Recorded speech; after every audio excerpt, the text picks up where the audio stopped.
You are now listening to the Vegan Stuff podcast with Caavakushi. Hosting this podcast today are our two AI hosts, Sam and Kim. If you simply can't get enough of us, go to caavakushi.com and sign up for our vegan newsletter and get our free 7-day high-protein vegan meal plan. And we also have some good news. We will be releasing our first ever cookbook pretty soon, so stay tuned. Hey, don't forget to follow us on our socials too. Welcome back to the Deep Dive. Great to be here. You know, we spend a lot of time in this space analyzing information. You know, how it's made, how it moves, and critically, how it really shapes the choices you make every single day. Exactly. But today, wow, the sources you sent over are powerful and frankly, a bit sobering. Right. Today, we are pulling back the curtain on something that feels, well, unprecedented in the world of consumer choice anyway.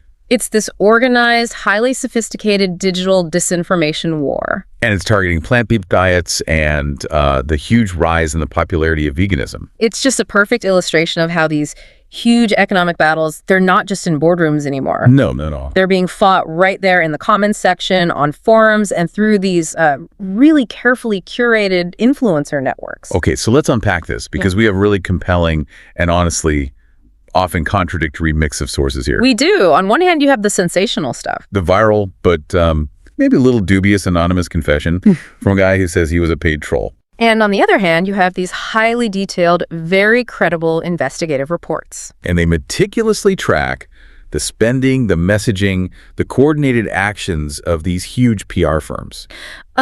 Allegedly funded by the animal agriculture industry, or as the sources call it, big meat. So our mission today for you is to try and figure out the validity and, maybe more importantly, the sheer scale of these claims. Right. We need to look at both ends of this whole deception spectrum. From the anonymous troll farms, you know, maybe operating at minimum wage, all the way up to the documented multi-million-dollar campaigns that are strategically targeting huge public health recommendations. Specifically reports like the groundbreaking Eat Lancet Commission. And what makes this so important, I think, is the context. When you have massive trillion-dollar economic interests and they're threatened by consumer shifts, what happens? The information ecosystem just gets polluted so fast. Precisely. And if we can connect this to the bigger picture, it raises this really important question. Which is, in a world of digital anonymity, how do you discern a legitimate health discussion from a coordinated, financially motivated industry defense? it's tough. The financial stakes are astronomical. And where there's that much money, there's always an active, often aggressive effort to control the narrative. So let's start with the flashpoint, the story that just went completely viral for a minute and got everyone talking. The confession of the so-called veganism hitman. This all kicked off when a post went what our sources called Class V viral, so vegan viral, on a popular subreddit. One of those Ask Me Anything sessions, or AMAs. Right. And this anonymous user claimed that for a whole year, they worked for a U.S.-based meat industry trade group. And their one job, their salaried job, was to just discredit veganism all over the internet. Straightforward, I guess. The specifics of the job, I mean, even if we're a bit suspicious of the source, they outline a really disturbing, structured approach to this. He claimed he was paid $17 an hour. And that detail, that tells you so much, doesn't it? It does. This wasn't some high-level espionage job. This was a bulk operation. Designed for scale and repetition. Yeah. Just churning out high volumes of pretty low-cost disinformation. Exactly. And he mentioned signing a really strict NDA. Right. Which is why he could only answer in general terms. Yeah. But the tactics he laid out, I mean, they read like a textbook for digital deception. The first one, and this is probably the most damaging, was all about health outcomes. The user claimed his job was to create multiple fake accounts and then use those accounts to pretend to be ex-vegans who quit because of, you know, severe negative health effects. So everything from nutrient deficiencies to mental health issues. This is such a crucial narrative for them to push because it creates this preemptive fear. Of course. If the industry can convince you that the outcome is always going to be poor health, you won't even try the diet in the first place. And the source material really highlights why this tactic is so important to them. There's this Funalytics report Right, and we should spend a second on that. That report shows that only a tiny portion of people who actually quit veganism do so for legitimate, verifiable health reasons. A tiny portion. The overwhelming majority stop for social reasons. It's too inconvenient, it's hard to eat out, their family isn't supportive, that kind of thing. But the industry, they focus on the health angle because fear of your body breaking down is way more potent than, social inconvenience. So by manufacturing and amplifying this health failure story, they make the rare exceptions seem like the common experience. It's brilliant in a way.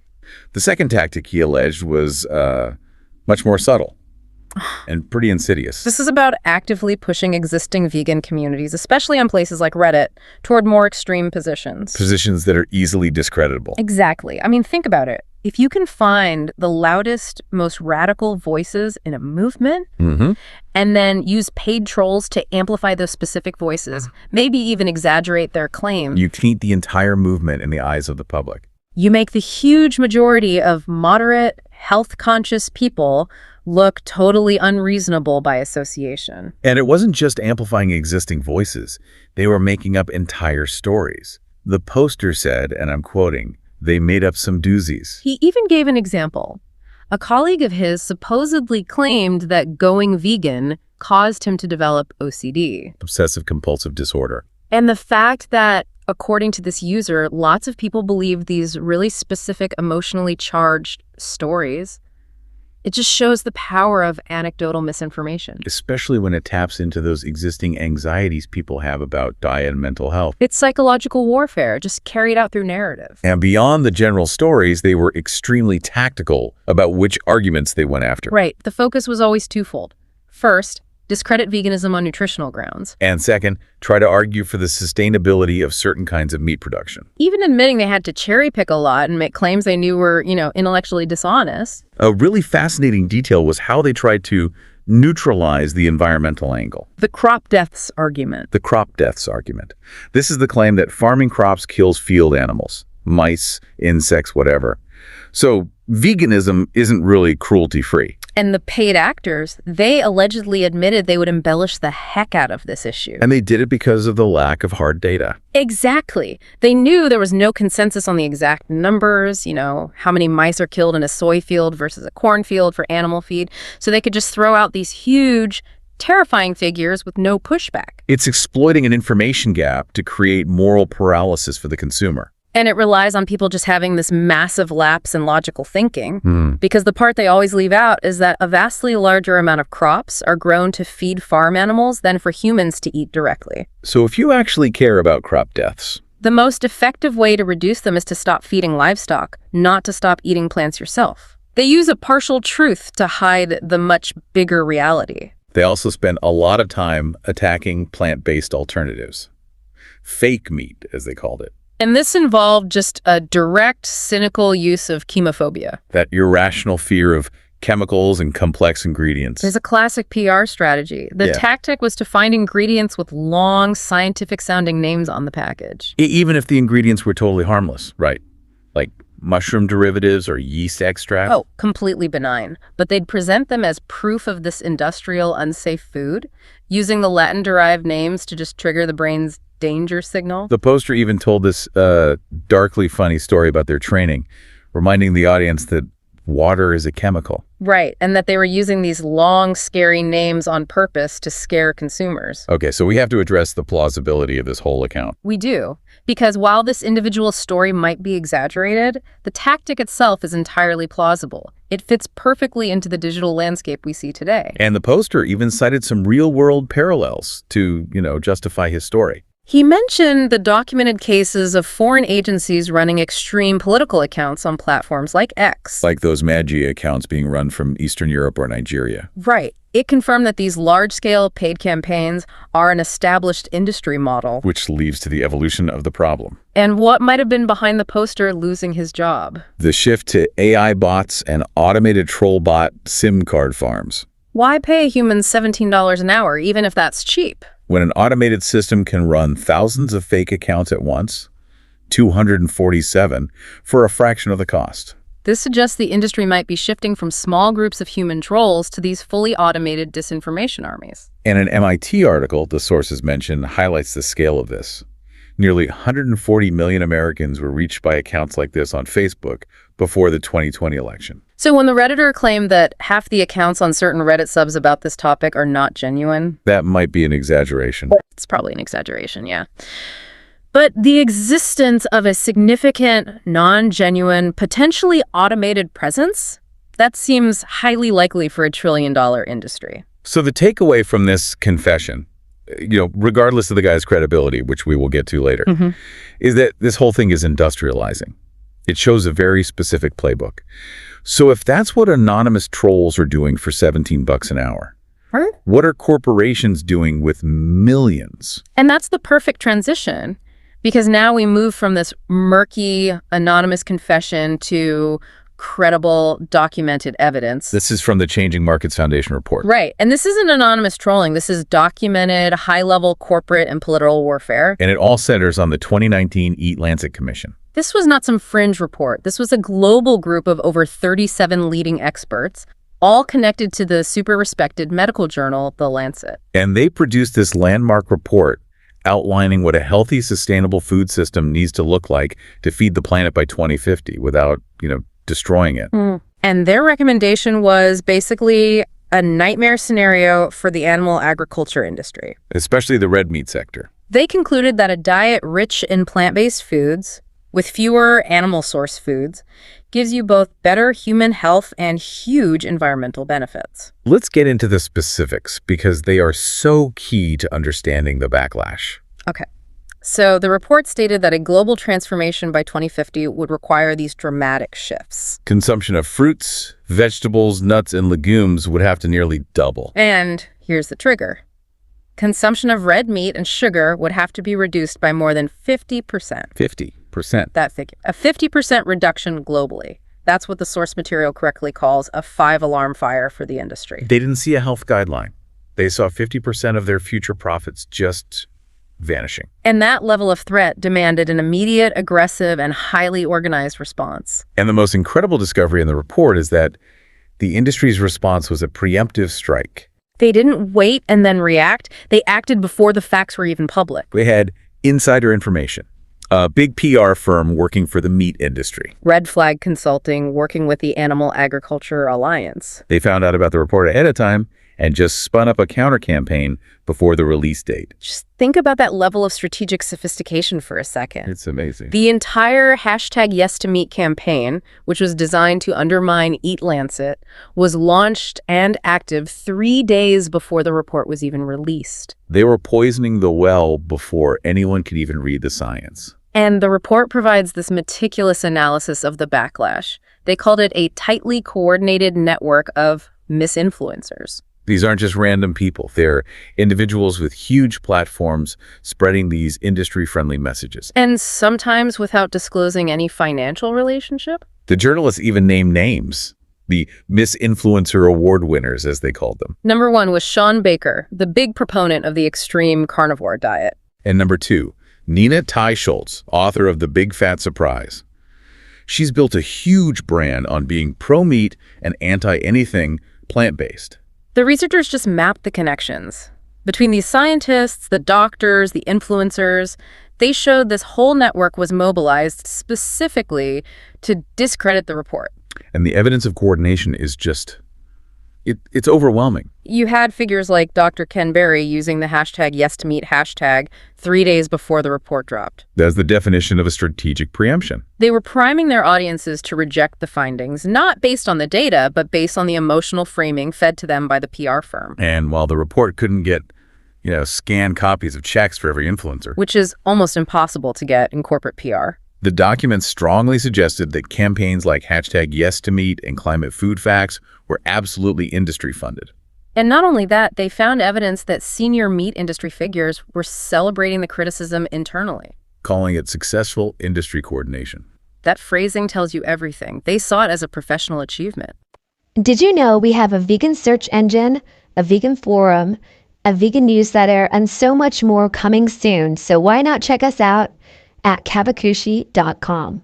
So this is a multi-layered operation from the minimum wage trolls we talked about. All the way up to these high-profile figures, whether they're paid or not, all getting synchronized talking points and deploying them at the same time. This is where you see the true scale of it. Okay, let's get into the specific PR playbook.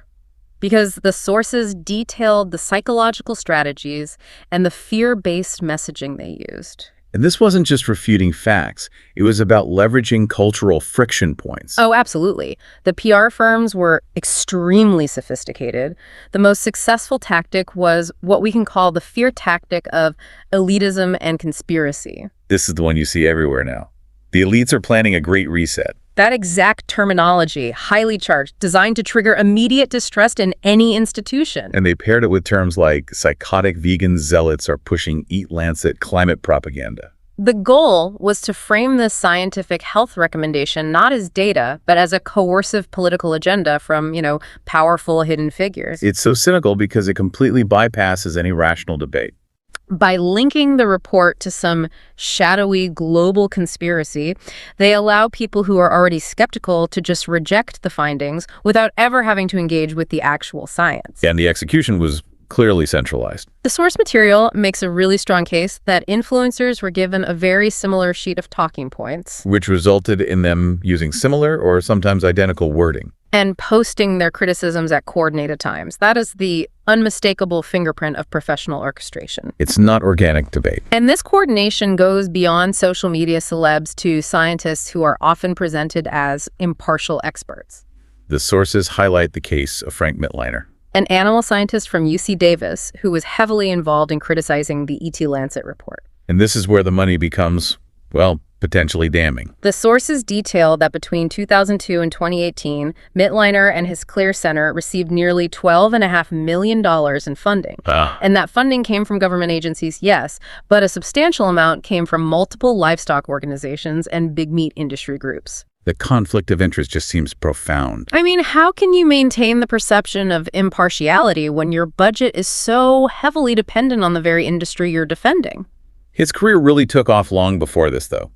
After he criticized that 2006 FAO report, Livestock's Long Shadow. Right, and we have to pause and explain how huge that 2006 report was. It was seismic. It claimed that livestock emissions were the single highest source of global emissions, more than all of transportation combined. That headline shocked everyone, and it put the environmental spotlight right on animal agriculture. So by challenging that headline, Mittliner instantly positioned himself as the industry's scientific counter-voice. He became indispensable to them. So this all brings us to the big question, why? What's the motive? Why go to these extreme lengths? Hiring trolls, coordinating influencers, funding scientists? It all connects back to the economic stakes, protecting the status quo. The animal agriculture industry is a $1+ trillion industry globally. $1 trillion. So when consumer trends shift away from their main product at the scale predicted by Eat Lancet, a 50% plus reduction, that entire economy is threatened. So they are fighting tooth and nail because, as the sources say, kindness is exploding. People are going vegan or cutting back on meat exponentially. The choice for consumers is becoming clearer. And when the choice is clear, profits drop. So the industry's goal is to keep consumers confused. Doubt and fear. It's the cheapest way to buy time against a rising wave of awareness. Which is also why we see the constant use of misleading labels. Humane, cage-free, pasture-raised. Right. It creates a false sense of ethical purchasing, but the sources say it often masks the same or worse cruelty to animals. The manipulation extends seamlessly from the digital space right onto the package on the grocery store shelf. It's a full-spectrum defense. Let's circle back to that original Reddit confession, the veganism hitman. Yes, because to really understand the landscape, we have to look at his credibility. Yeah. The source material had this fascinating detail that casts huge doubt on his story. This is the ultimate digital sleight of hand.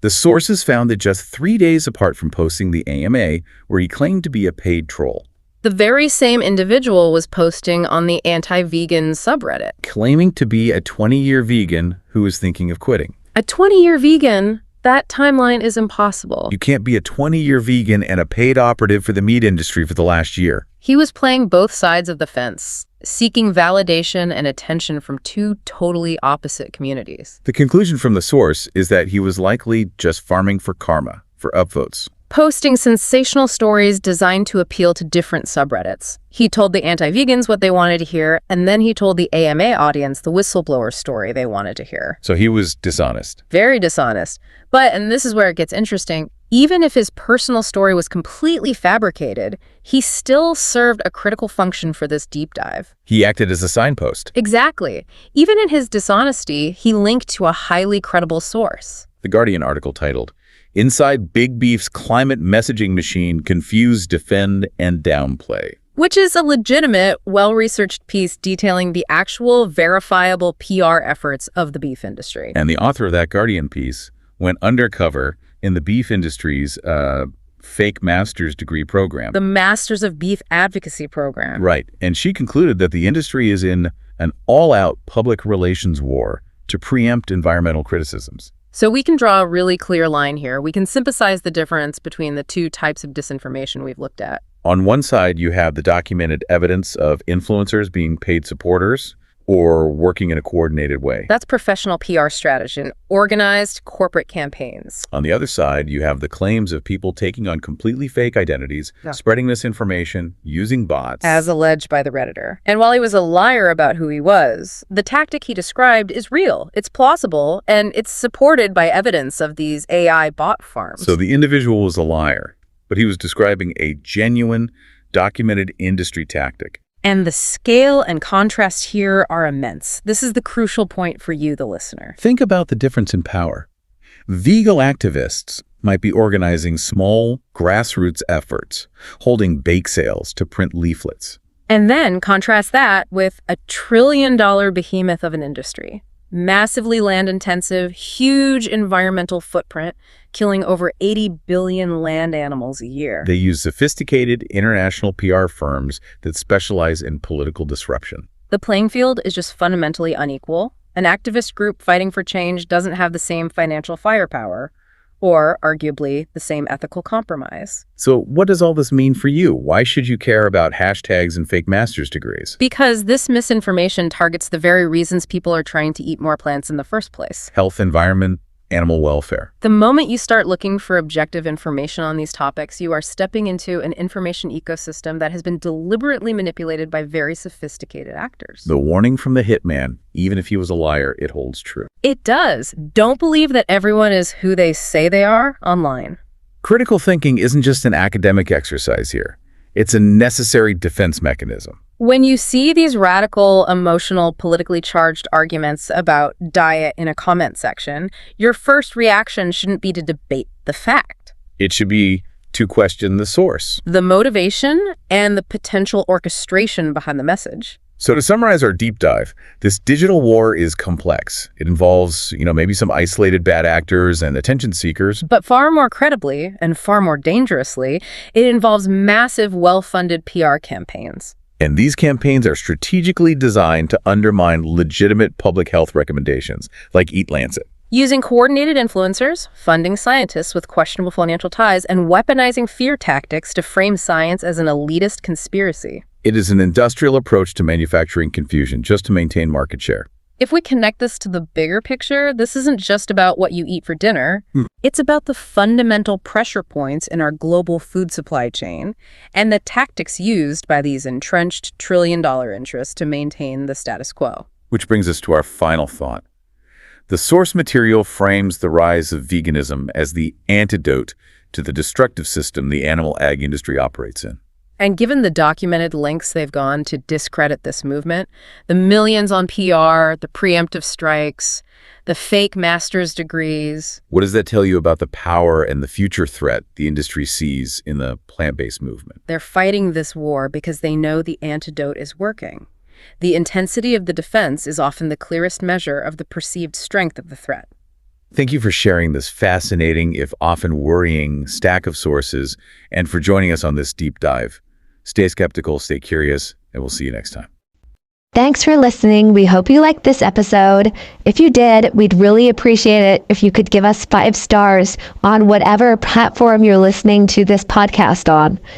Also, we would be so appreciative if you could just share this episode or this podcast with all your friends and family who are vegans or vegan friendly.